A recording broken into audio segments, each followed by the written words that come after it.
Star Wars, Shadow of Pride, written by Lathan D., is Sean O'Quinn Sr. Prologue.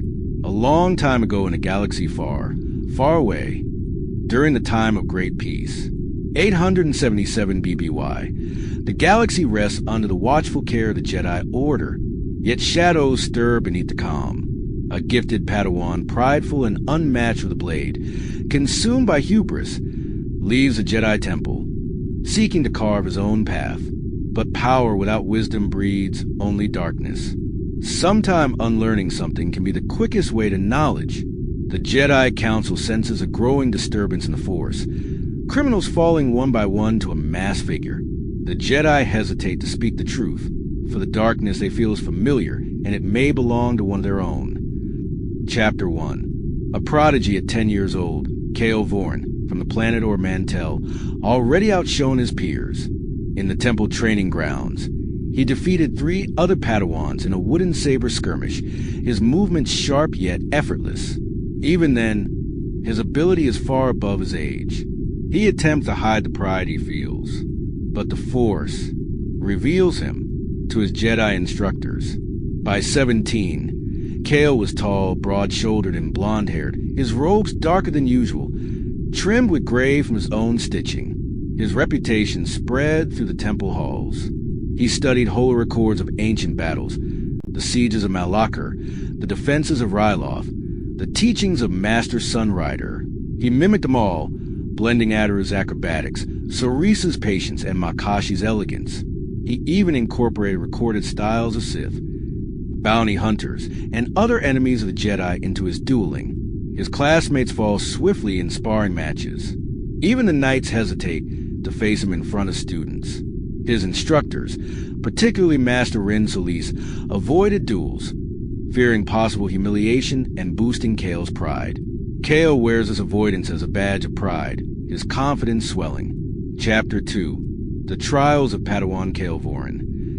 Kale faced the Jedi trials in the Grand Chamber of Ilum. He excelled in 3 of the trials. Trial of Skill, disarmed 3 training droids in under a minute, flowing seamlessly into multiple fighting styles. Trial of Courage, entered a cave haunted by a Tyranotech illusion and cut it down without hesitation. Trial of Flesh, withstood searing burns from fire trial, never breaking his stance. But the Trial of Spirit broke him.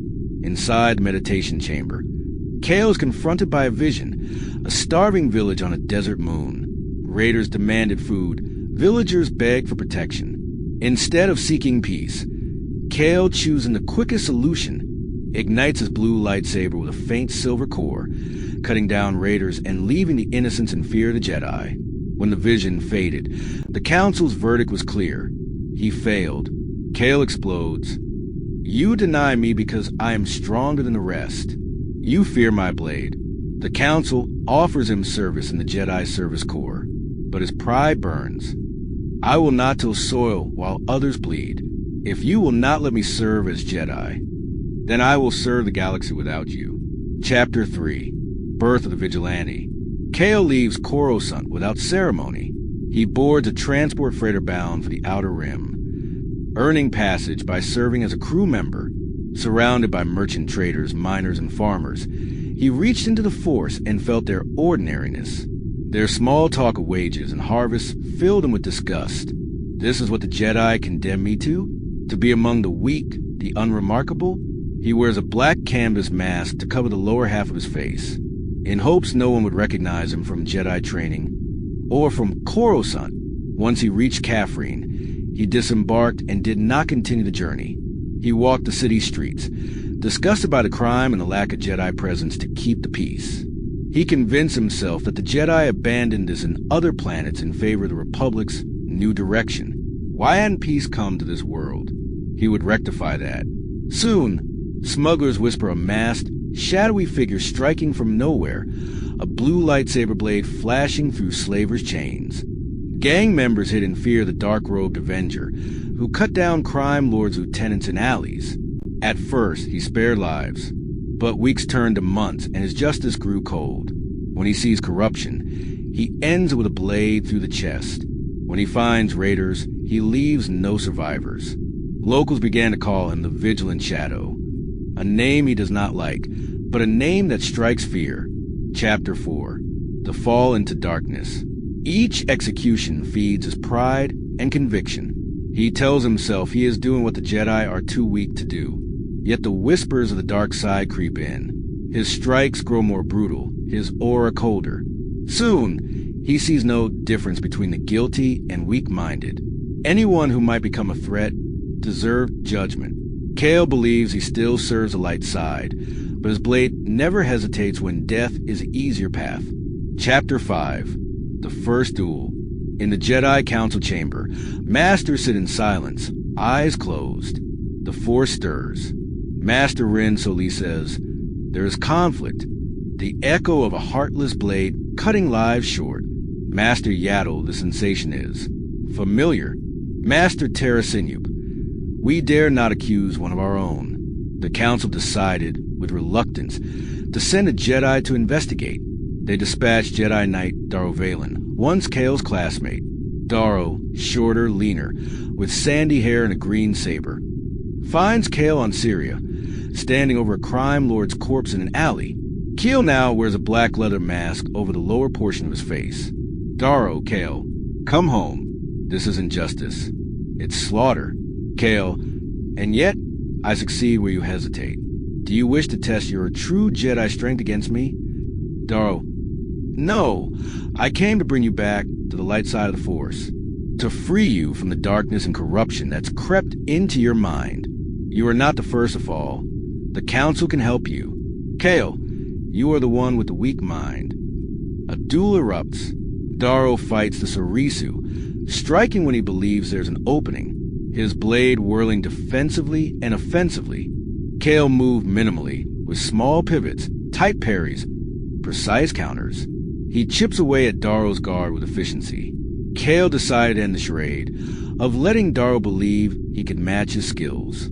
With his free hand, he locked the hilt of Darrow's blade down at the waist, shoved him off balance, and thrust his saber into his chest.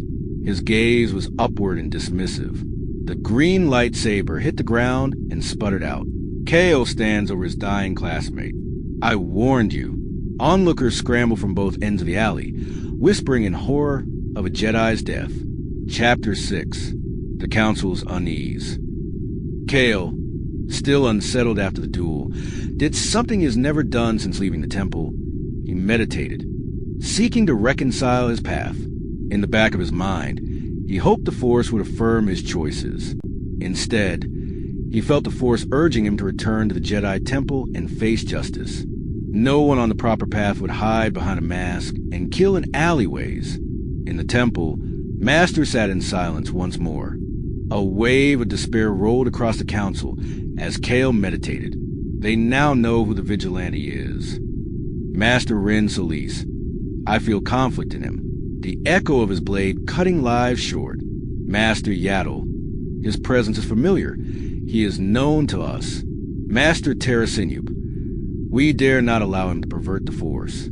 He must be stopped. Chapter 7. The Master's Confrontation. The Council sends Master Rin Solis, Kale's former teacher. Solis, an older Twi'lek with calm violet eyes, wielding a long-handled yellow saber, found Kale on Drazin 4, meditating the ruins of Sith Temple. Solis, Kale Vorin, you are lost. You've killed a Jedi and many more. Come with me. Face judgment. Kale, judgment? From those who fear my strength? I've surpassed you, Master. Their duel began and raged through the ruins, yellow and blue blades flashing. Solis fought with calm mastery, but Kale pressed harder, savage, relentless. Solis grounded himself in the Force. His steps were deliberate, each movement countering Kale's growing anger. Kale attempted to force push the Master, but the Twi'lek redirected the energy back into him. Kale recognized this maneuver from the Holy Accords he once studied and sought to turn it into an advantage. He ran forward, using the Force to propel himself. As he leapt, he released his saber, concealing its fall to the ground beneath his cloak. Solis halted Kale, in midair, with the Force, preventing him from closing in. But as Kale sailed over the Master, he pulled his saber into position from the ground, behind the Master's head, with the Force, and ignited it, driving the blade clean to the back of Solis's head. The Master's body collapsed. Kale stood trembling, staring at his fallen teacher. Rin Solis was someone he respected, even loved, despite the Jedi Order's restrictions. For the first time, he felt it fully, the dark side pulling him under. I have fallen. Chapter 8. The Final Gambit. The Jedi Masters knew they had to take drastic action to prevent Kale Vorin from continuing to pervert the Force and to harm the Jedi image. The Council had the bodies and lightsabers of the fallen Jedi returned to the temple. One of the Jedi Masters used his power of Force Echo and touched the lightsabers of both the fallen Jedi. The Force Echo recalled the events leading to the death of Master Solis and Jedi Knight Daro. The Council decides to use a rare ritual to rip Kale from the Force forever. The Council convened all the Jedi Masters, and the crimes of Kale were revealed. In agreement, they entered the Force. Having known Kale since he was a youngling and have some of his possessions still at the temple, they all converged on his Force presence and ripped the Force from his consciousness. Kale fell to the ground in pain. He could no longer sense the essence of anything around him. He could not use the Force in any way. Kale walked away, knowing he was lost, that his pride was his undoing. He left the planet, never able to use the Force to enforce his justice on others, and never able to call on the Force again. He became just what he feared, ordinary and unremarkable.